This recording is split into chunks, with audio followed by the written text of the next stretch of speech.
Sejam muito bem-vindos, amados meus, aqui à história do Paraná, aí focado, para o concurso da Polícia Militar e do Corpo de Bombeiro Militar, da PM Paraná 2020, Vamos dar início aqui à história do Paraná, Lá no edital, ele pega a história do Paraná e separa pelos períodos, então ele coloca lá no período colonial, coloca lá no período do reinado e assim sucessivamente, E coloca alguns pontos sobre elas.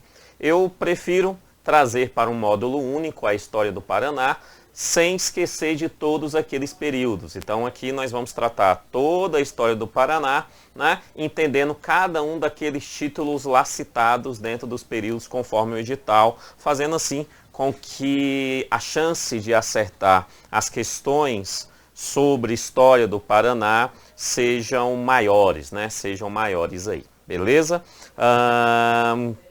Ok.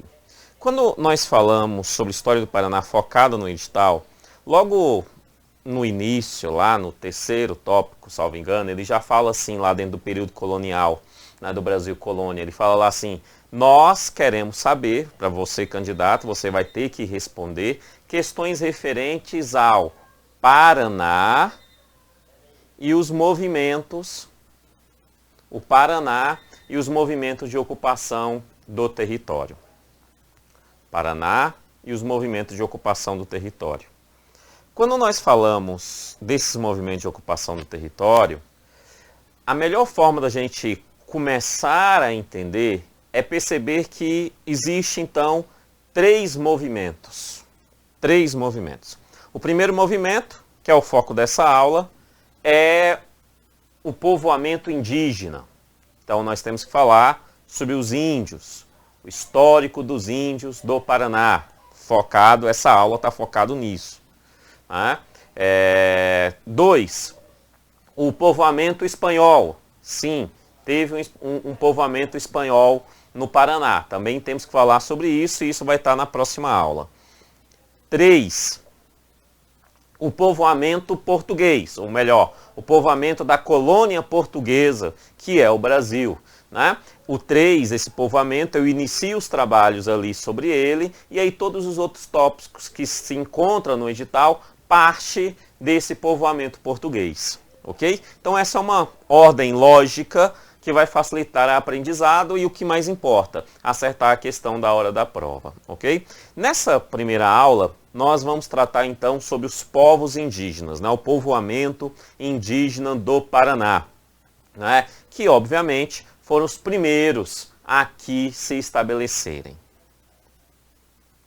Quando nós falamos em povos indígenas, é complicado achar informações sobre eles de uma forma verdadeiramente didática que ajude o candidato a acertar o item, caso o examinador queira cobrar as comunidades indígenas. Então, o meu trabalho aqui basicamente foi montar um material, que é esse material que está aí do lado, que você sabe que está no link aqui abaixo do vídeo. Vai lá, deve ter um link assim, material em PDF aqui, tá lá, tá? Então clica nesse link e aí você vai ter acesso ao material, esse material que está aqui. Foi organizar um material aonde que a visão sobre as perspectivas das comunidades indígenas do Paraná seja de fácil compreensão, aumentando assim grandiosamente a sua chance de acertar a questão da prova sobre as comunidades indígenas. E para que a gente inicie, então, a gente precisa organizar as comunidades indígenas. E eu utilizei a organização partindo dos troncos linguísticos indígenas encontrados no Paraná. Nós tínhamos no Paraná, dois troncos linguísticos indígenas. Tronco linguístico, ou seja, tronco de língua, línguas que são semelhantes, nós que falamos português temos o mesmo tronco indígena dos que falam espanhol e dos que falam italiano, que é o latim. ok? Tá? Os ingleses, os holandeses, o anglo-saxônico e assim por diante, certo? Então, nós temos um tronco linguístico. Eles também, eles tinham troncos linguísticos. Esses troncos linguísticos, nós conseguimos perceber dois no contexto da história do Paraná. Esses dois são, o primeiro é a comunidade que falava o Tupi-Guarani, a comunidade que falava o Tupi-Guarani. Essa comunidade que falava o Tupi-Guarani, esses índios que falavam o Tupi-Guarani, eles se encontravam principalmente no litoral. Na verdade, é sabido por todos que os índios do litoral brasileiro, ele como um todo, falavam Tupi-Guarani. Certo? Que obviamente vai ser a principal influência linguística na língua portuguesa do Brasil. Tá? Então, você tinha o Tupi-Guarani no litoral, sim, do Paraná, ok? Beleza? Mas além do litoral, também encontra comunidades indígenas, tribos indígenas, utilizando esse tronco linguístico no interior do Paraná, certo? No interior do Paraná, nós também tínhamos, então, o Tupi-Guarani, ok? Comunidades que falavam Tupi-Guarani. Além dessa comunidade, nós encontramos um outro tronco linguístico que é chamado de Ges. Ges.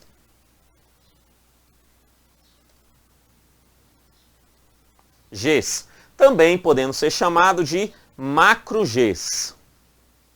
Então, Ges ou macro-Ges. Esse tronco linguístico também tem ali algumas comunidades, né, algumas tribos ali referente a esse tronco linguístico, mas esse tronco linguístico só foi encontrado no interior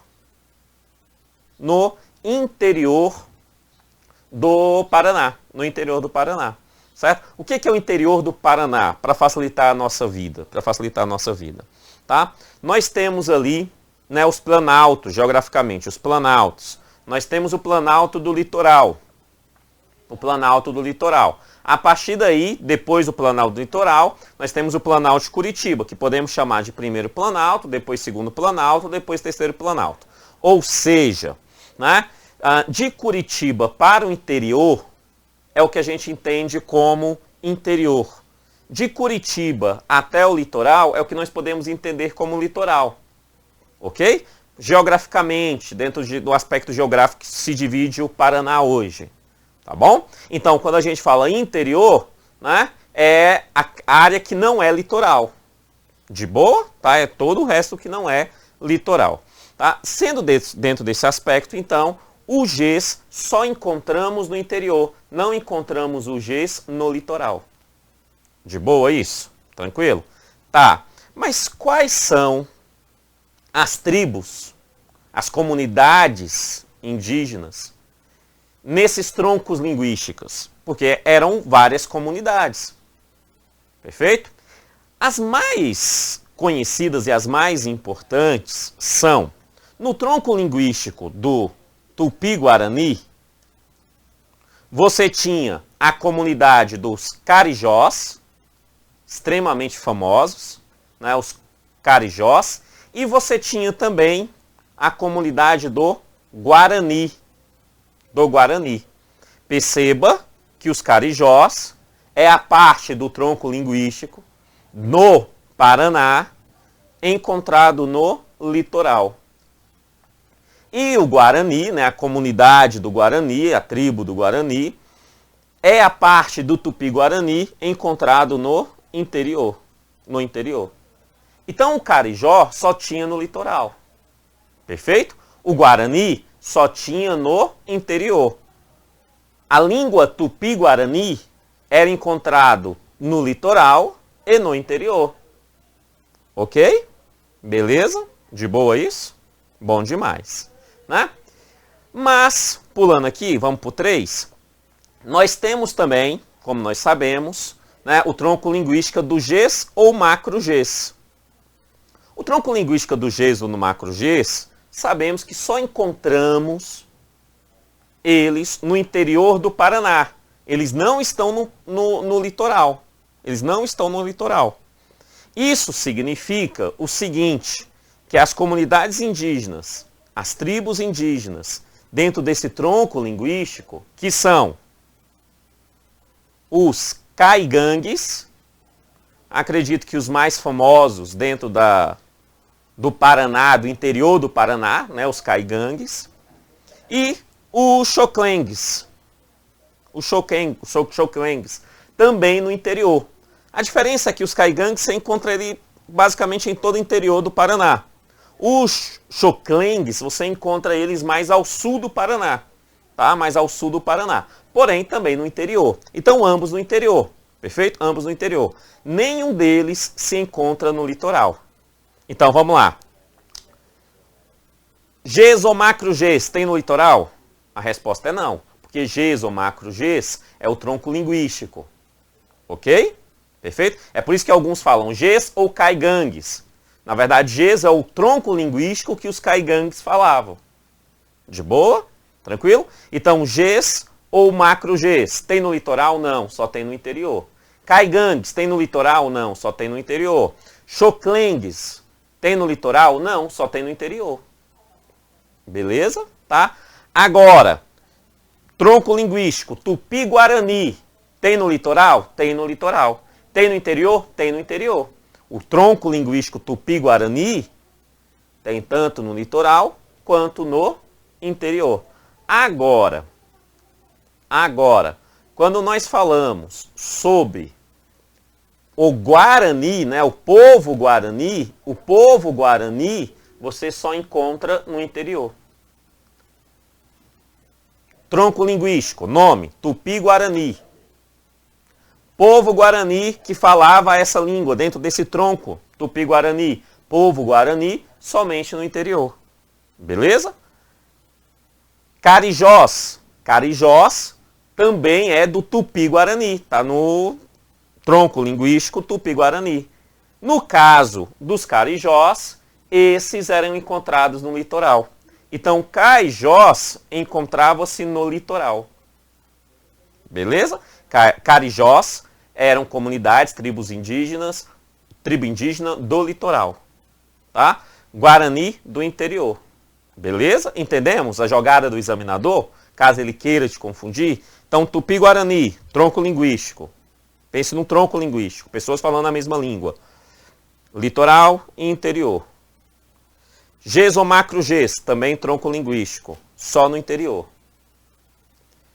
Comunidade do litoral. Comunidade do litoral. Carijó. Carijó, comunidade do litoral. Tupi-Guarani. Beleza? Tá? As outras, no interior. Tem Tupi-Guarani no interior? Tem. O Guarani, o povo Guarani estava no interior. Ah? Que falava Tupi-Guarani. E caigangues e xoclengues, né? É do tronco linguístico do Gs ou macro-Gs. De boa isso? Tranquilo? Tá. Quais eram as características dessas comunidades? Né? Quais eram as características dessas comunidades? Antes de ir para as características, só por desencargo de consciência do professor, porque às vezes as pessoas ficam com dúvida sobre essas coisas. Né? Então eu preciso, só por desencargo de consciência. Sabemos que os espanhóis chegaram, os portugueses chegaram, os ingleses chegaram na América, né? Mas chegaram aqui e já tinham os índios. De onde que vem esses índios? A teoria mais aceita é que os povos nômades do Oriente, da região do Oriente já conhecida, Europa, Oriente, atravessaram para a América através do trecho de Greenwich. Perfeito? É um trecho de terra que, no período, conforme a teoria mais aceita, tá? Que no período aonde aconteceu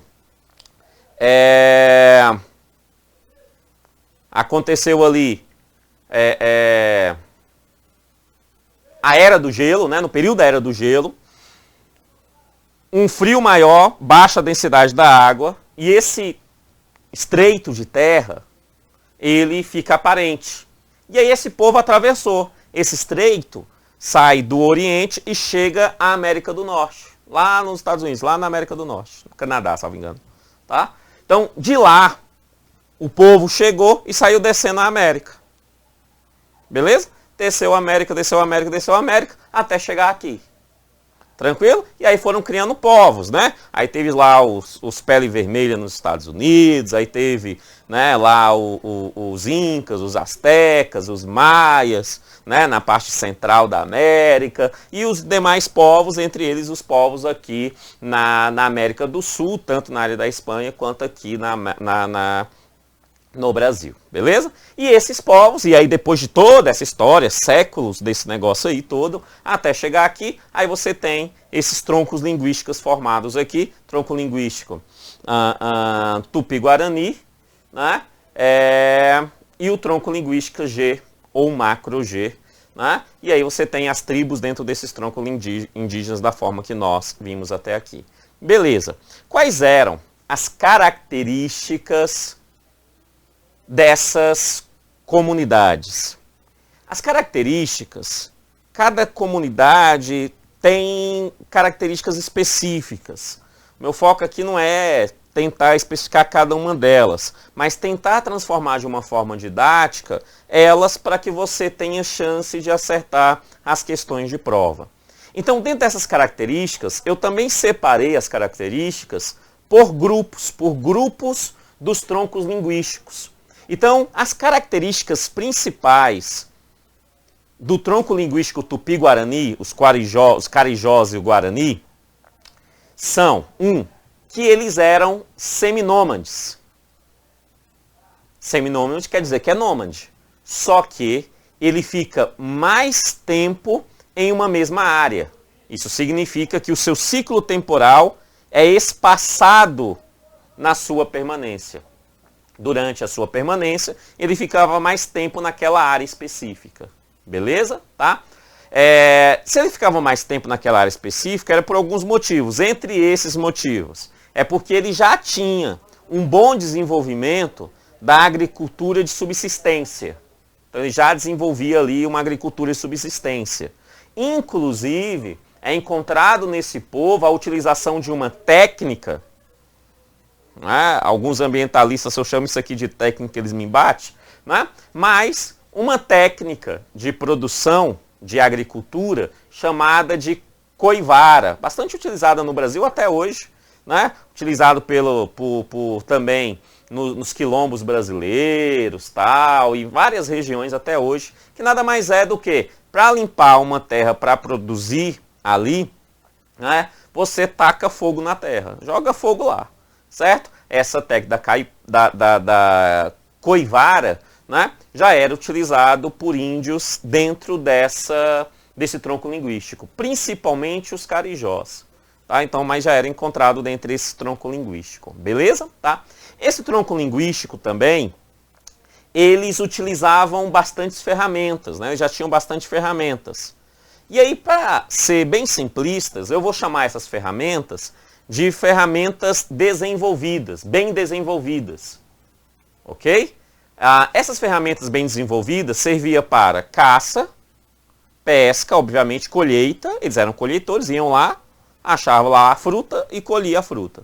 Né? Agricultura, sim, eles já tinham técnicas ali para produção agrícola e utilização do dia a dia, né, da comunidade, perfeito? Utilização do dia a dia da comunidade. Inclusive, até mesmo as casas que eles tinham eram casas mais bem elaboradas, mais bem pensadas para a proteção da chuva, né, entre outras coisas. Né? Era, sim, uma comunidade indígena com um certo desenvolvimento de utilização de ferramentas. Beleza? Tá? E era uma comunidade ceramista.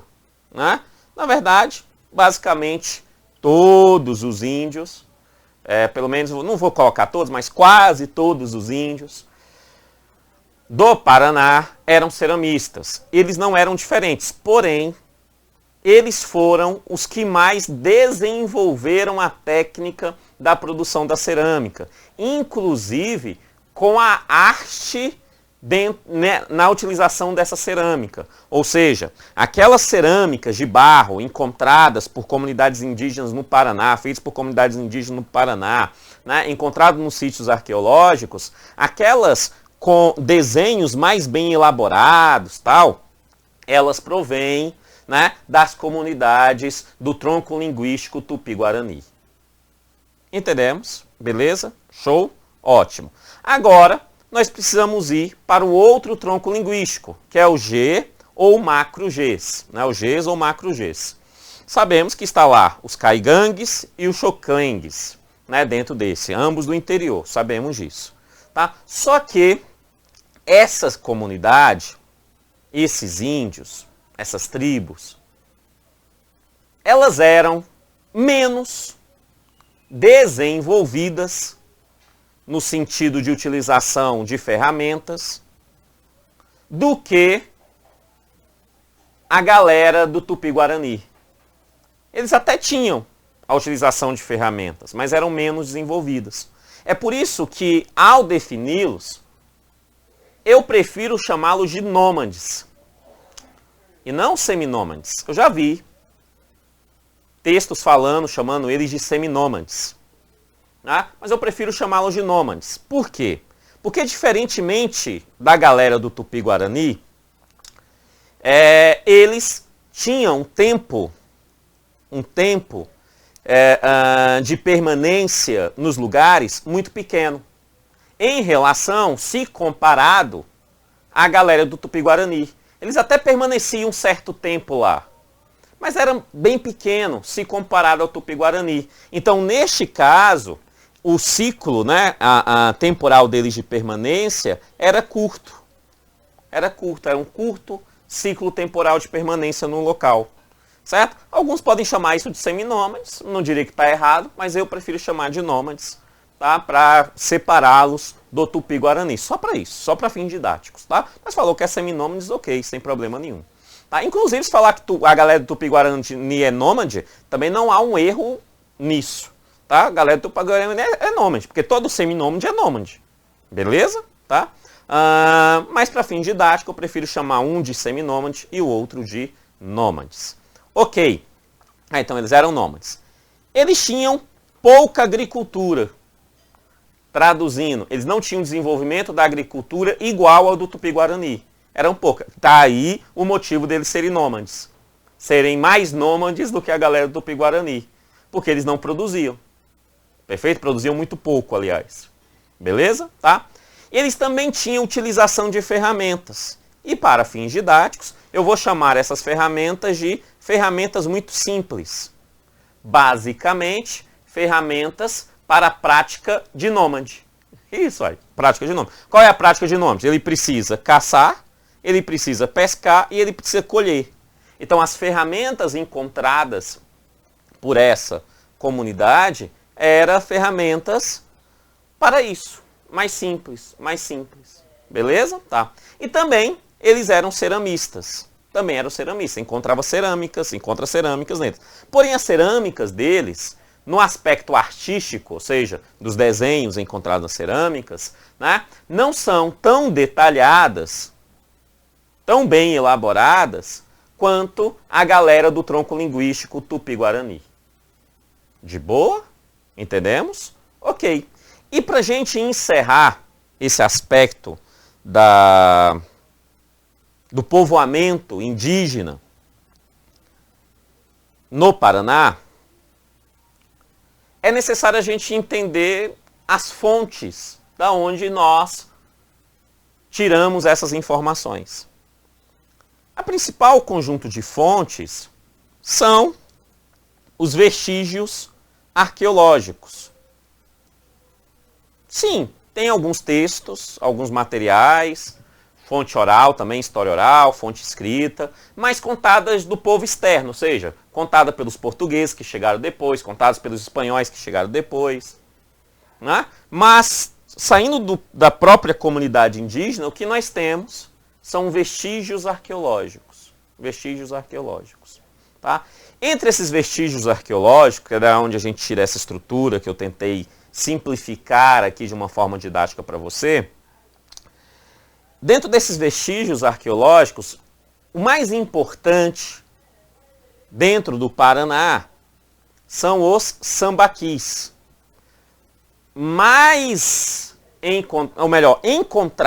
Eles são encontrados no litoral do Paraná. Só um detalhe para os encargos de consciência do professor. Sambaqui não é de exclusividade do Paraná. Basicamente, temos sambaquis em todo o litoral brasileiro. Se não for todo, está bem próximo disso. É muito sambaqui encontrado no Brasil. Tá? No litoral. E no Paraná, nós temos também. Os sambaquis, por estarem no litoral, ou seja, eles provêm, então, do grupo linguístico, né, do tronco linguístico Tupi-Guarani. Mais especificamente, no caso do Paraná, dos carijós. Beleza? Tá? Então você tem lá esses sambaquis, que são os principais vestígios. Tá? Principais vestígios. Kennedy, o que são esses sambaquis? Sambaquis nada mais é do que um amontoado de conchas. Um monte de concha lá. O povo jogava concha nesse lugar. Os índios chegavam lá e jogavam a concha. Simples. Juntamente com essa concha, encontra-se também materiais orgânicos. O que se destaca entre os materiais orgânicos são as ossadas humanas. Né? Então nós temos lá muitas conchas e algumas ossadas humanas dentro desses sambaquis. Então é uma espécie de aterramento.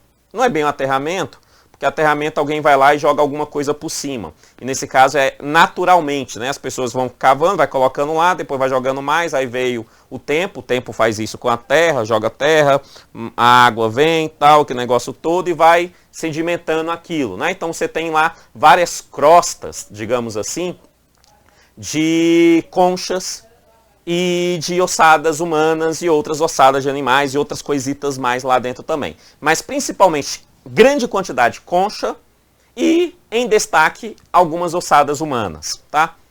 É óbvio que nós não sabemos o porquê que os índios do litoral faziam isso. Foram todos dizimados, morreram, mataram os bichinhos. Né? Então, ninguém perguntou para eles. Não sabemos por que eles estavam fazendo aquilo. Certo? Então, o que nós temos são teorias. Teorias? As duas teorias mais bem aceitas, mas são apenas teorias, que era uma espécie de lixão. Os carijós, no caso do Paraná, iam lá, comiam, pegavam as conchas, comiam ali, né, os alimentos e tal, e jogava lá. Tá? E de vez em quando jogava um cadáver lá também, porque era um lixão, jogava também um cadáver lá. De vez em quando jogava a gente lá. Beleza? Matéria orgânica, jogava lá também, certinho. Então, você tinha lá um território, uma espécie de uma lata de lixo, onde que eles colocavam tudo lá dentro. Beleza? Tá. A outra hipótese é que eram também urnas funerárias. Por que essa hipótese? Óbvio, porque encontrou cadáver lá dentro. Né? Como encontrou ossadas humanas, então também pode ser, alguns falam que eram urnas funerárias. Né? Urnas funerárias. Essas são as duas teses mais aceitas sobre os sambaquis, mas basicamente são teses. Beleza? Então, resumido, você tem que lembrar os troncos linguísticos, aonde que eles estão, quem se encontra dentro de cada tronco linguístico e aonde cada tribo dessa está. E você tem que lembrar as características de cada uma dessas tribos, ou melhor, de cada um desses troncos linguísticos, pelo menos. Né? E tem que saber que a maior parte dessas informações veio de fonte primária, referente a vestígios arqueológicos, principalmente mediante os sambaquis que são encontrados no litoral, né? No litoral ali. Não são os únicos vestígios arqueológicos, não. Nós temos muitos vestígios arqueológicos, várias áreas de cerâmicas encontradas no interior, né? Também do Paraná, tal. Então nós temos muitos vestígios arqueológicos, mas os sambaquis são os mais famosos, né? E por algum motivo tem muito sambaqui no litoral brasileiro, então você tem que saber sobre eles também. Beleza? Fechou? Bom demais. Na próxima aula, nós vamos ver, então, o povoamento espanhol. Como que se dá o povoamento espanhol? Nós vamos ver até o momento que eles são expulsos pelos bandeirantes provenientes da colônia Brasil. Crianças do meu coração, muito obrigado, que Deus abençoe e até a próxima aula. Valeu, tchau, tchau.